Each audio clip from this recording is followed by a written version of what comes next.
have a moment of silence for the deceased that have not had justice served upon them by the police departments that were charged with investigating their deaths. Jacob Witt, Christopher Eric, two young men in Texas, Ellis County, Texas to be exact. Their cases are homicides, but treated like suicides.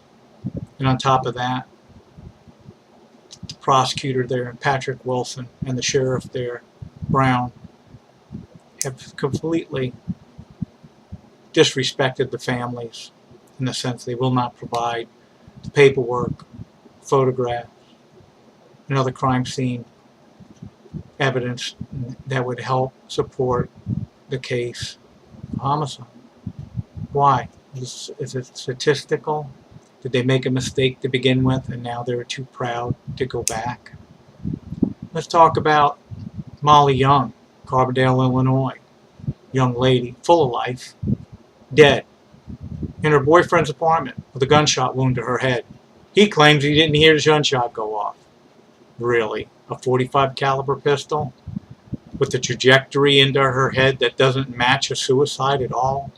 He has scratches on his body with his DNA under her fingernails, but yet he's not arrested for homicide, not treated like a homicide suspect. Why? Is it because he worked for the Carbondale Police Department? Or is it because his parents both work for police departments in a nearby town? Talk about Michelle O'Connell, shot in the face with her boyfriend's service weapon. Deputy Sheriff, St. Johns County, Florida, St. Augustine. Allowed to remain on the scene when St. Johns County deputies arrived. Should they be investigating one of their own? No. Classified as a suicide. Again. Really. But Sheena Morris, we've talked about Sheena's case a number of times. There's nothing about Sheena's case that's suicide. Nothing. And we've prepared an 8-page report and delivered it to the family, as well as other experts that were involved in the case before us and the several experts after us. All independent reviews, all with the same conclusion. Homicide. But the Bradenton Beach Police Department fails to provide the case to the family in such a manner that it honors this young woman. They have also disgraced the family like all these other police departments do. Then you have Kayla Skeen, Middleburg, Florida, hung by an extension cord, 25-foot long extension cord that her boyfriend obviously didn't see her removed from the mobile home that they were in when they had their argument. The knots that were used are not indicative of anyone that commits suicide, but yet the police there, Clay County Sheriff's Office, apparently are too inept to figure out that this was domestic that went in a bad way. Moments of silence like this, only for the respect of the dead. But we've remained silent, and we don't band together and force these agencies to do what they're supposed to do. There will be more people like this dead,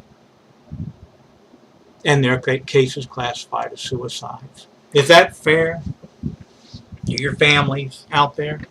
It's not fair to anyone. And there's many more. This is just a spattering of some of the cases that we get at Archangels. We have more in the chute coming, waiting for those files. How are we going to make these agencies do their job? It's by exposing their mistakes or exposing their deliberate actions where they refuse to do proper investigations. And it not only is going to take Ira and I, it's going to take you to help us, support us, share us with all of your friends on Facebook. Get them to like our page, subscribe to our YouTube channel, please. We have to put a stop to this. We're not burning down towns like people do when they're not happy with a decision.